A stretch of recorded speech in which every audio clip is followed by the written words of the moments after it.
Welcome back to another episode on Oak and Rock Fatherhood. I am your host, Zachary Small, joined by Anthony Migliorino. And today we are joined by a special repeat guest. That is Jared McLain. Jared, welcome back to the show. How you doing, brother?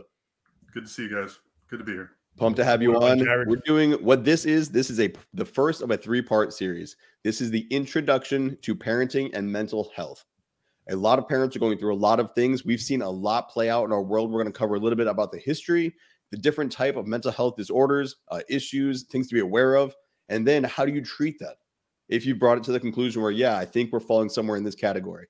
Now we have opposing views, you know, on all sides of the table. It's not just two. There's about 7 different sides people take on this, from the mental health aspect, the treatment of it, the age that these things display, and how to go about, you know, helping a child flesh it out. How much is too much freedom to let them go and explore and just deal with it and try to fit in normal society, or those saying that you should treat it as early as possible, let them know what they're going through, and put them into a special situation, be it schooling or the upbringing. So we have Jared on. Jared, before we go any deeper, we have to drop a little credentials here. What makes you the man to talk about mental health disorders? Because right now, Anthony and I, we're just we're the dads talking the podcast. Dads. Yeah.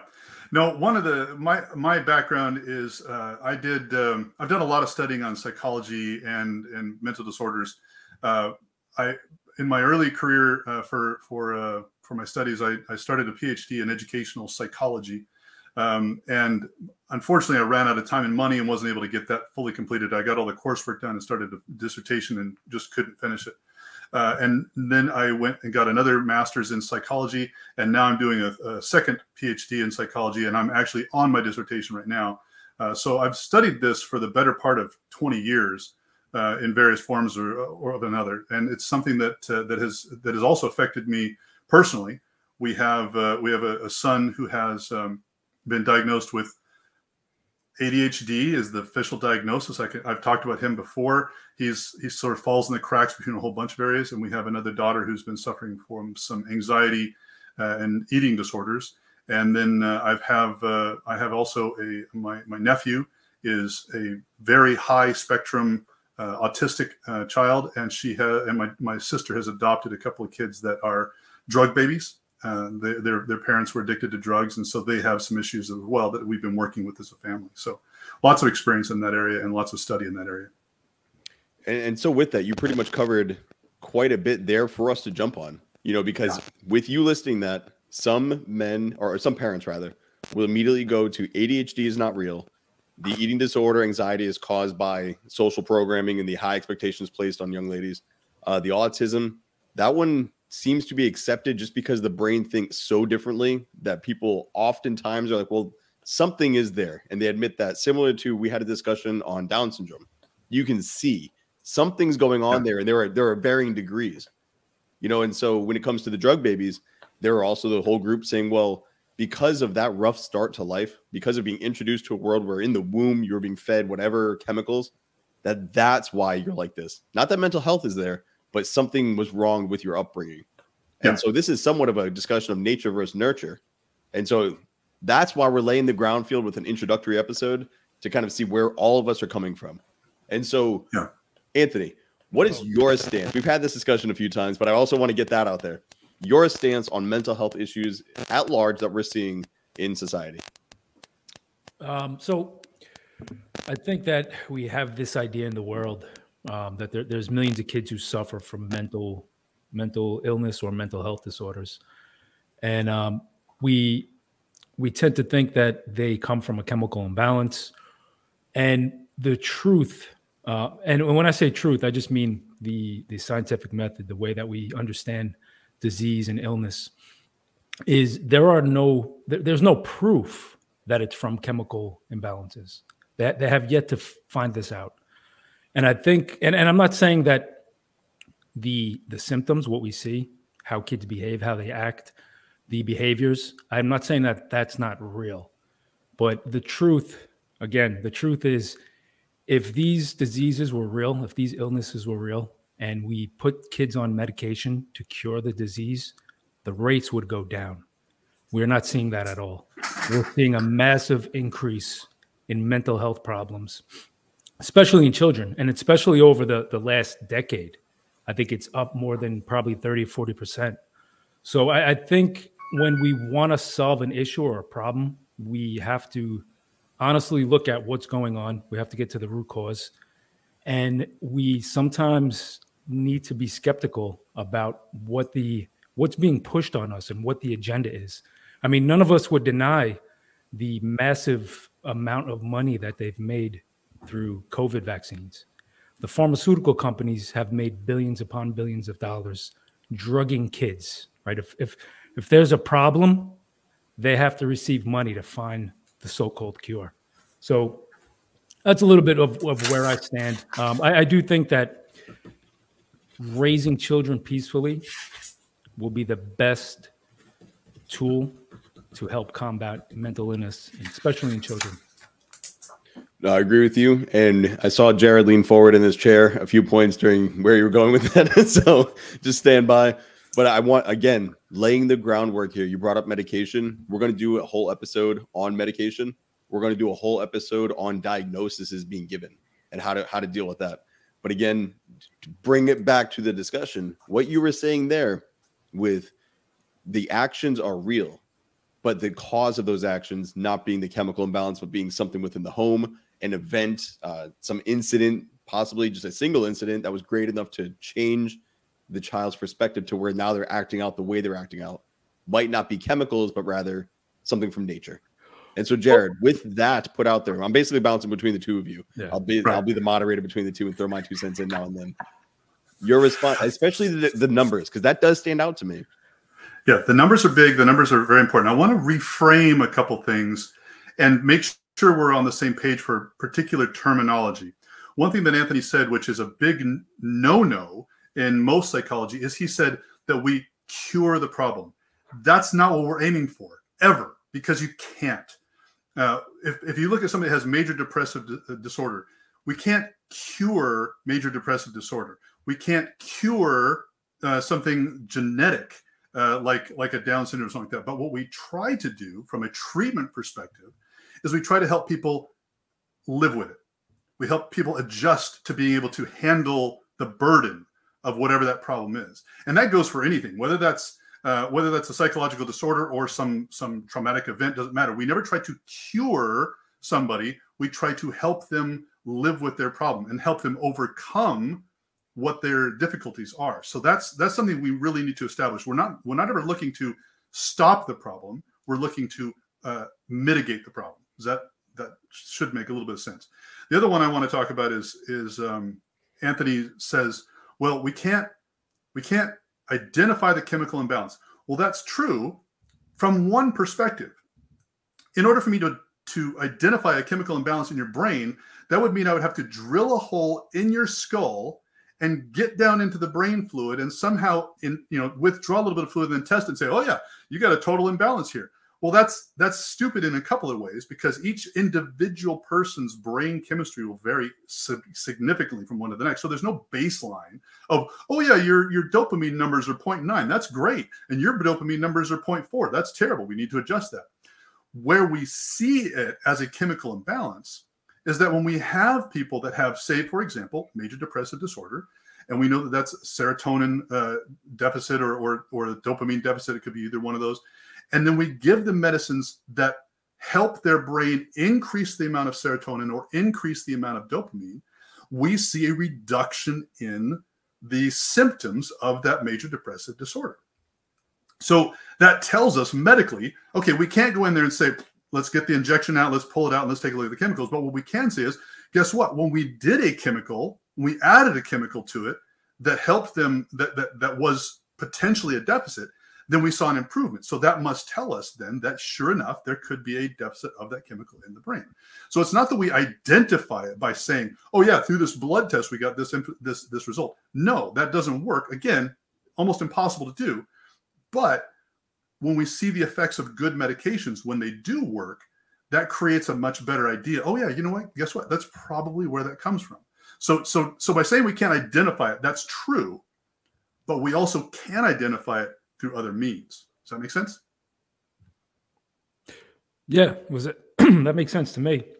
I would say though, Jared, the problem that I have, and this is not with psychiatry, this is just in a general theory.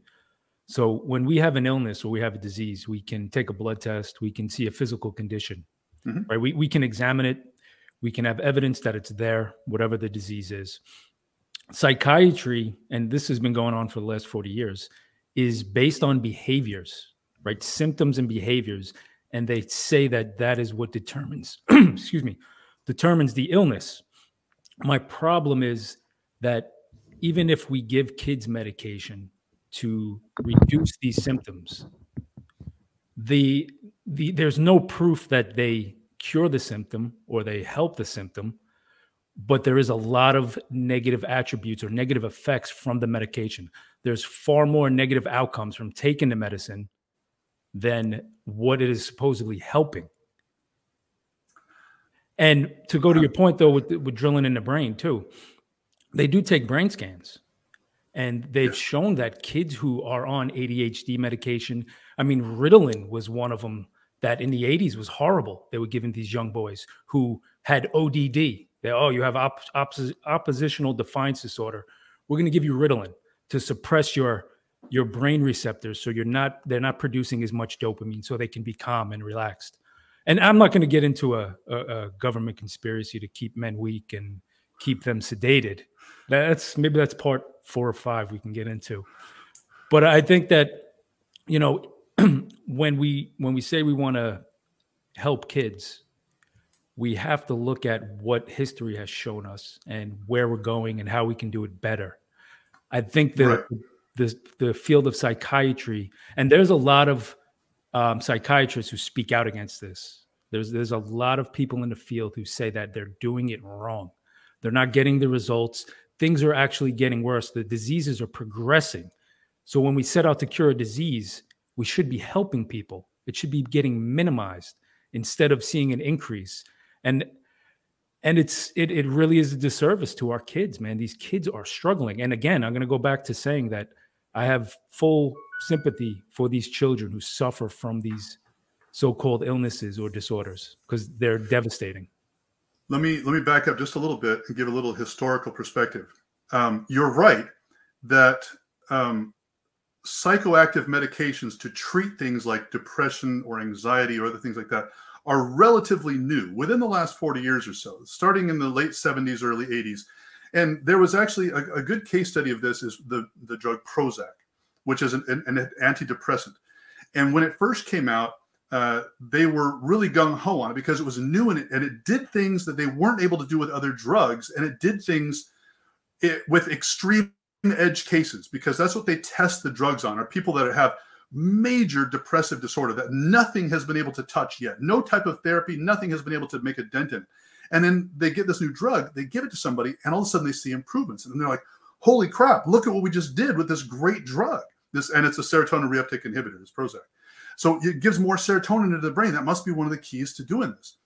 And so the reaction is a little overblown. And in fact, Time magazine at one point said Prozac was their thing of the year. And people actually suggested we should put Prozac into the water supply because it has so much great benefits for everybody that has these mental disorders. That's an absolutely 100% true story. Look it up. That's horrible. But then it came out a little bit later that while Prozac does have a great effect, it's not nearly as big as they were publicizing it. It turns out that most drugs have an effect, most psychoactive drugs have an effect at about a rate of 30%, give or take. And so once you start to see, okay, instead of this initial excitement where we just prescribe it to everybody because it's so great and it does so well, and then you start saying, well, okay, well, maybe it doesn't do quite as much as we should. So I'll back you up. Yes, drugs aren't the ultimate answer. They shouldn't be prescribed everywhere. And yes, we have seen some historical major blunders in that area. We've been learning as we go. And I will still maintain that for the edge cases, for the extreme cases, sometimes medication is the only thing that can provide some relief. But on the other end of the mild cases, medication may not be the answer. So we're still talking about a big spectrum of a disorder. And to block everybody into one end and say, never medicate, or to block everybody in the other case and say, medication is always the answer. Those are both the wrong answer. And they've been shown to be the wrong answer historically. And they've been shown to be the wrong answer medically. So when you're looking at your research, when you're looking at the history of things, you have to look at that from the perspective of the spectrum. Where did it go wrong, and have we learned from it? And where did it go right, and what did we learn from that? And that's a much bigger discussion. That's something that has a lot more meat on it than just saying the absolute, you know what, those drug companies are always just going to make money, and so we're going to drug everybody, and they're going to make a ton of money, and that's the way that's all pushed. You know what? You're right. Great business model. To a degree. Should you never medicate and never, ever go that direction ever again? No. Tell that to the people that found absolute miraculous relief from taking a drug, and you tell them you shouldn't do that, and watch what their response is going to be. Well, think about it with children. So we have these kids who we're labeling or diagnosing them with ADHD, and it's because they fit within some range that is outside of normal childhood behavior, and we medicalize it. And I think when we are inept or we're not capable of solving a problem appropriately, if we're not capable of building a connection in our home, we're not capable of displaying great leadership as a man, as a father, of course things are going to be out of whack. Of course your son is going to behaving improperly, or how we might not want them to behave. And you know, we have resistance, we have non-compliance, we have all these abnormal behaviors that we say are not right. But I would say that there's nothing wrong with these kids, and putting them on medication, saying that they have an illness, that the medication is not curing the illness, we're just treating symptoms. I don't think that's a good path forward for the mental health and the mental development of children and the future adults of the world. I think it's going to be, I think it's showing up already in this experiment for the last 30 years. I mean, not to go too off the rails, but there was once upon a time, we diagnosed being gay as a mental disorder, right? This was the field of psychiatry. Now we have this transgenderism, and what do we do? Do we classify that as an illness, or will we say that there's reasons why these kids are becoming transgender? Is there a lack of identity? Is there a lack of masculine influence? I mean, this is vast, right? But so let me just rant for a few more seconds.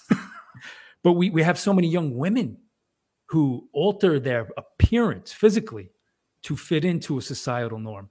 They get breast implants. They shoot in all these fucking dead cells into their face for Botox so they don't look old anymore, to preserve youth.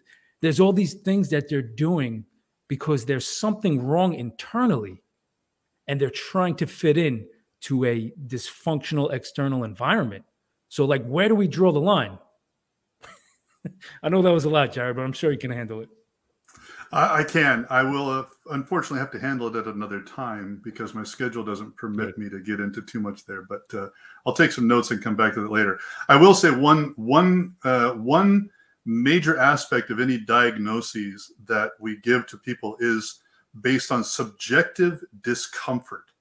So things like homosexual disorder for a long time was subjectively discomfortable because society rejected it, and people would go and seek help for that. And also other people didn't need it because they were not uncomfortable, but people around them were uncomfortable and forced them to go and do things.